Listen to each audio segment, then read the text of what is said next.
Hey everybody, my name is Jason Creel and this is Lawn Care Life, and I wanted to give you one, I wouldn't say final update on my lawn renovation project, which you can see behind me, but it's going to be a final for at least a stage of the project. The reason being is, if you can see a bunch of trees in the background behind me, and there's a lot more trees on a different side of the property. We got about 5.5 acres, but having a lot of these trees cleared hopefully this coming week, and then having somebody come in with a Harley rake on a skid steer, which is a wheel that has teeth on it, and it kind of tills up your grass. So the reason I'm doing that, one, I want to get the property cleared is my main goal, but then I thought, you know what, my grass is filled in, and I'll recap some of the story here shortly for those of you that hadn't followed it, but it's filled in, but it's still got some lumps and unlevel spots in the yard, and I thought, you know what, let me go ahead and get that thing leveled out perfectly smooth. I'll start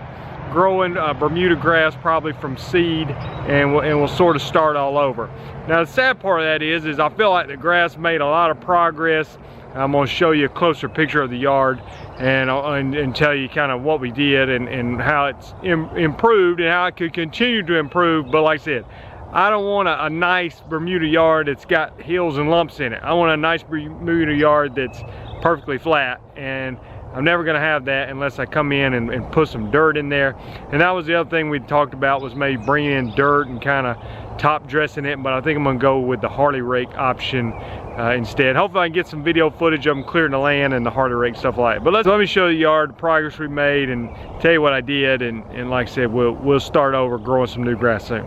Okay, so to recap the story, we moved into this house about 7 months ago maybe now, and the house is like 50 years old and had a yard that had been basically neglected, you know, and I'm pretty sure it had never been sodded or anything. So there was just a little bit of common Bermuda, and when I say a little bit, I mean a tiny fraction in every weed you could imagine.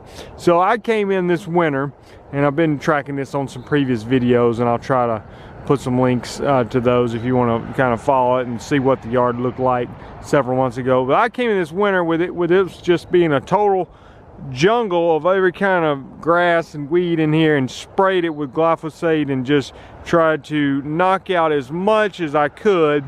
And you know, I had some people tell me that I was, you know, I killed all my entire yard and it would never be green again, or whatever.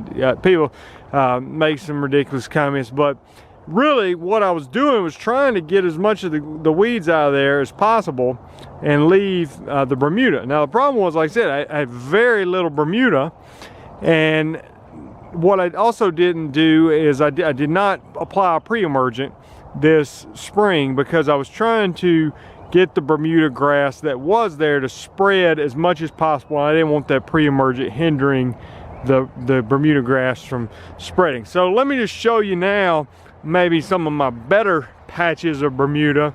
And you can see here, I mean, this is all, you know, I say all, that's mostly Bermuda, and I mean, they've got a nice patch. Now you see here, I've got some crabgrass mixed in here with it, but this Bermuda's, you know, spreading like crazy. I can find you some areas that have some bald spots, and you can see, I mean, I can't tell you how much it's spread. It's just taking over, but you can see how it puts out, you know, runners to fill in these bald spots. And like I said, if I'm filming this video in early June, there's no doubt that little spots like that would continue to fill in.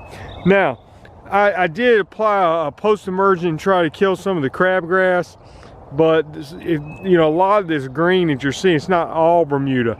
A lot of it's crabgrass, and if I was gonna continue on without the Harley rake and tilling up the whole yard, then I would try to kill the rest of this crabgrass and get the Bermuda to keep spreading. I think that's what's keeping the Bermuda from spreading, is there's so much crabgrass that, you know, it ran out of room to spread. So like, look here, you know, you've got Bermuda right here, and that would continue to spread if it weren't for just huge, big, nasty crabgrass all right here. So there's no room for it to go. But if I killed that crabgrass, that Bermuda would continue to spread.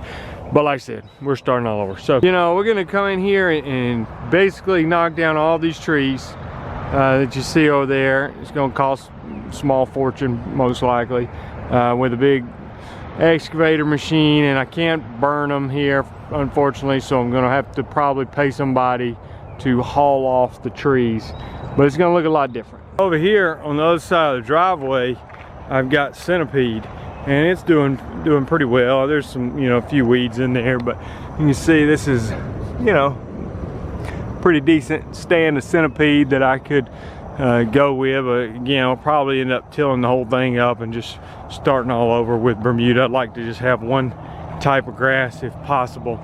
But you can also see you got lots of trees. There's about 2.5 acres of property that's mine, you know, behind that tree line there, and we're gonna clear most of that out, with the exception of like some big oak trees like that one with the swing hanging from. You know, we'll leave some of the big trees, but most of that is just nasty old brush, Chinese privet and little stuff. It's just hard to even walk through there. It's probably a jungle with snakes in it and stuff, so we're gonna clear it off and, you know, have 2.5 acres of useful property when we get done. So there's a good example of how aggressive the Bermuda grass is in spreading. You can see the way it's spreading and all this barrier, and that would continue to fill in no problem, especially in here where there's no crabgrass choking it out. A lot of times people want to say, you know, were you going to put down more seed or sod or something? There's really no need to in this situation, because like I said, the Bermuda is very aggressive in how it spreads. See it over here, and that's what's going on all over the yard, where it's tacking down. Like I said, didn't put any pre-emergent down, so even that one's kind of a loose runner there, but I imagine at some point it would tack itself down and start developing roots. So okay, one final look at the yard. A lot of green there, and that was not the way it was early this spring. I didn't think I'd killed my whole yard, but there was some doubt to how much Bermuda grass was there. And you know, I really think if I could get the whole yard to fill in with Bermuda, or most of it at least, if I kept on. So, well, next time you see the yard, probably be being tilled up by a machine or having some big machine out here clearing trees. But I'll try to keep you updated on the progress as I go to renovating the yard, starting over with seed. That's going to be something new for me. You know, we tell people a lot of times just buy sod, but in this situation, going to try to grow the Bermuda from seed. Keeping it watered is going to be one issue until it gets going. But if I can just get a little bit going, you know, then, like I said, I still got several months of growing season to hopefully get as much of the yard to fill in as possible headed into the winter. So we'll see how it goes. That'll be more content for the channel, and hopefully give me that nice level yard that then I can get all the weeds out, have solid Bermuda, and try to keep it mowed tight and low, and try to have a really nice Bermuda yard. Thanks for watching the update on my ugly yard renovation that is making progress. I'm gonna have to take one step back to take 2 steps forward. I'm Jason Creel. Thanks for watching. I'll talk to you later. Bye.